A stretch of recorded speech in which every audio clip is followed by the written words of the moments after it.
జై శ్రీమన్నారాయణ. సుందరకాండలో శ్రీ మహావిష్ణువుతో సాటి అయినటువంటి వాడు శ్రీరామచంద్రుడు. దేవతలలో కాని, అసురులలో కాని, యక్షులలో కాని, రాక్షసులలో కాని, విద్యాధరుల్లో కాని, గంధర్వులలో కాని, ఉరగులలో కాని, సిద్ధులలో కాని, కిన్నరులలో కాని, పక్షులలో కాని, సర్వప్రాణులలో కాని, ఎక్కడైనా సరే, ఎప్పుడైనా సరే శ్రీరామచంద్రుడిని యో రామం ప్రతియుధ్యేత నాస్తి, శ్రీరామచంద్రుడిని ఎదిరించగలిగినటువంటి వారు లేనేలేరు. రావణా, రాముడు సకల లోకాలకు ప్రభువయ్యా, రాజశ్రేష్ఠుడయ్యా శ్రీరామచంద్రుడు. అట్లాంటి రామునికి అపకారము చేసి ఎట్లా బ్రతకగలననుకుంటున్నావు రావణా? దుర్లభం తవ జీవితం, చచ్చిపోతావు రావణా. రామస్య లోకత్రయ నాయకస్య, 3 లోకాలకు నాయకుడు శ్రీరామచంద్రుడు. రావణా, యుద్ధరంగములో రామునికి ఎదురుగా ఎవ్వరూ నిలవలేరు. అంతేకాదు, ఇంకొక మాట చెప్తున్నాను రావణా, రాముడు ఎవరినైనా చంపాలి అని నిర్ణయం చేసుకున్నాడంటే ఇక వాడిని బ్రహ్మా స్వయంభూ చతురాననోవా, స్వయంభువైనటువంటి చతుర్ముఖ బ్రహ్మ కూడా కాపాడలేడు. అంతేకాదు, రుద్ర త్రినేత్ర త్రిపురాంతకోవా, 3 కన్నులు కలిగినటువంటి వాడు, త్రిపురాసుర సంహారి అయినటువంటి వాడు రుద్రుడు కూడా వాడిని కాపాడలేడు. అంతేకాదు, ఇంద్రో మహేంద్ర సురనాయకోవా, దేవేంద్రుడు కూడా ఇక వాడిని కాపాడలేడు అంటూ రామదూత ఆంజనేయుడు రావణాసురుడిని హెచ్చరిస్తూ ఉన్నాడు. హనుమ రావణాసురునితో చాలా గంభీరంగా యుక్తియుక్తంగా మాట్లాడిన తర్వాత రావణాసురుడు ఇక వెంటనే మహాకోపముతో ఆదిశత్ తస్య వధం మహాకపేః, ఈ వానరుడిని చంపండి అంటూ ఆదేశించాడు. హనుమ చెప్పినటువంటి విషయాలు ఏవీ రావణాసురుడికి నచ్చలేదు. అందుకని హనుమను చంపేయమని ఆజ్ఞాపించాడు. అయితే దూతను చంపటం అనేటటువంటిది రావణాసురుడి తమ్ముడైన విభీషణుడికి నచ్చలేదు. విభీషణుడు ఒప్పుకోలేదు. వెంటనే అన్నకు రావణాసురుడికి విభీషణుడు నమస్కరించి ఈ రకంగా అంటూ ఉన్నాడు. రాజా క్షమస్వ, రోషం త్యజ రాక్షసేంద్ర.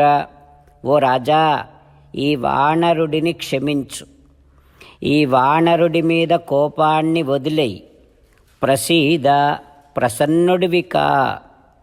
హో రాజా, మద్వాక్యం ఇదం శృణుష్వ, నా ఈ మాటలు విను. హో రావణ, నీలాంటి రాజశ్రేష్ఠులు దూతలను వధించకూడదయ్యా. ఈ వానరుడు దూత కనుక దూతను సంహరించటమనేటటువంటిది రాజధర్మ విరుద్ధంచ, రాజధర్మానికి విరుద్ధం, లోకవృత్తేశ్చ గరిహితం, అంతేకాదు లోక వ్యవహారానికి కూడా విరుద్ధమే. అందులోనూ తవచ అసదృశం, నీలాంటి వీరునికి తగని పని ఇది. రాజా, నువ్వు ధర్మజ్ఞుడవు, కృతజ్ఞుడవు, రాజనీతి కోవిదుడవు.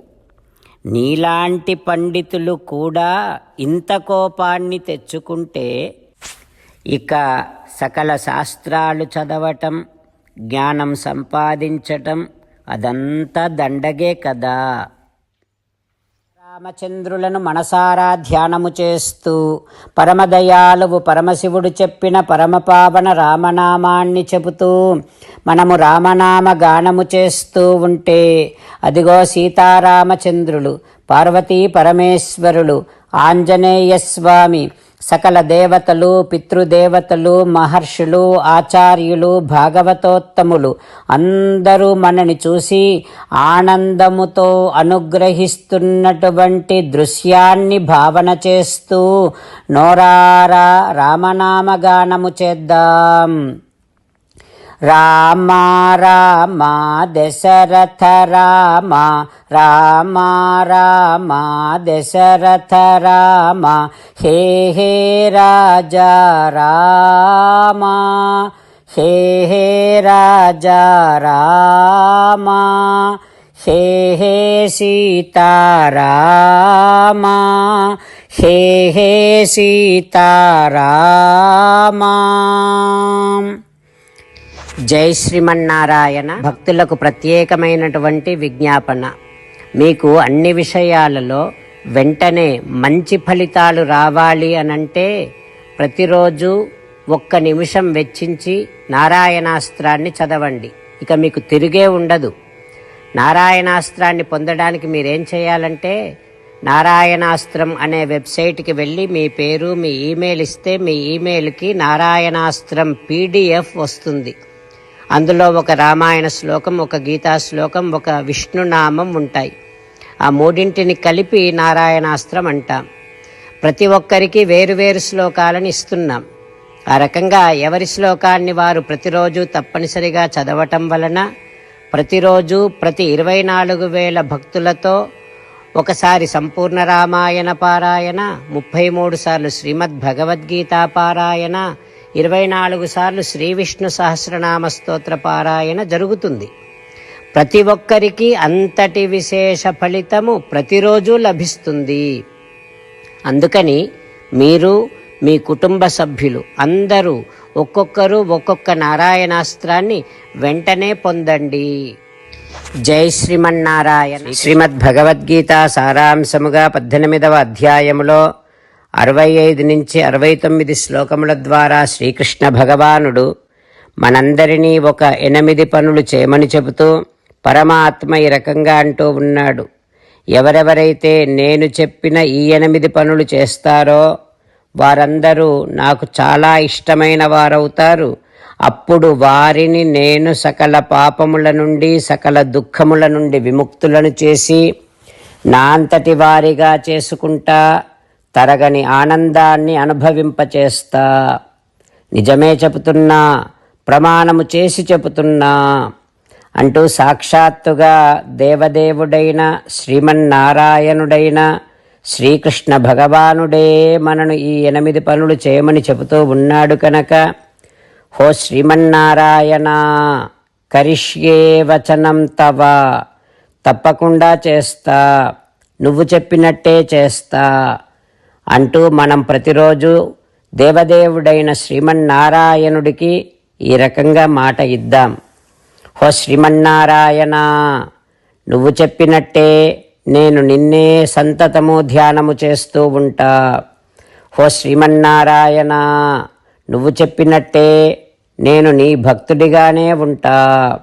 హో శ్రీమన్నారాయణ, నువ్వు చెయ్యమన్నట్టే నేను నా విధులను, కర్తవ్యాలను నీ సేవగా, నీ తృప్తి కోసమనే సక్రమంగా నిర్వర్తిస్తూ ఉంటా.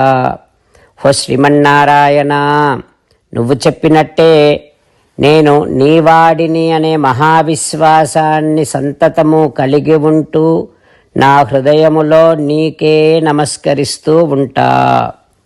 హో శ్రీమన్నారాయణ, మామేకం శరణం వ్రజ, నన్నొక్కడిని మాత్రమే శరణు వేడుకో అని నువ్వే అన్నావు కనుక నేను నిన్ను ఒక్కడిని మాత్రమే శరణు వేడుకుంటా. హో శ్రీమన్నారాయణ, మా శుచః, ఇక దుఃఖించకు అని నువ్వే నాకు భరోసా ఇస్తూ ఉన్నావు కనుక నేను ఇక దుఃఖించను. హో శ్రీమన్నారాయణ, నువ్వు చెప్పినట్టే నువ్వు నా కోసమని చెప్పిన శ్రీమద్భగవద్గీతను ఎప్పుడో ఒక్కసారి కాకుండా ప్రతిరోజు కనీసము 1 శ్లోకాన్నైనా అనుసంధానము చేస్తూ గీతోపదేశాన్ని జ్ఞాపకం చేసుకుంటూ ఉంటా. హో శ్రీమన్నారాయణ, నువ్వు చెప్పినట్టే నువ్వందరి కోసమని చెప్పిన శ్రీమద్భగవద్గీతను తెలియని భక్తులందరికీ తెలియచేసే నా వంతు ప్రయత్నాన్ని నిరంతరము కొనసాగిస్తూనే ఉంటా. ఓ శ్రీమన్నారాయణ, నేను నువ్వు చెప్పినట్టే చేస్తా, నీకు నచ్చినట్టే ప్రవర్తిస్తా, నీకోసమే పని చేస్తూ ఉంటా. కరిష్యే వచనం తవ. సర్వం శ్రీకృష్ణార్పణమస్తు. జై శ్రీమన్నారాయణ.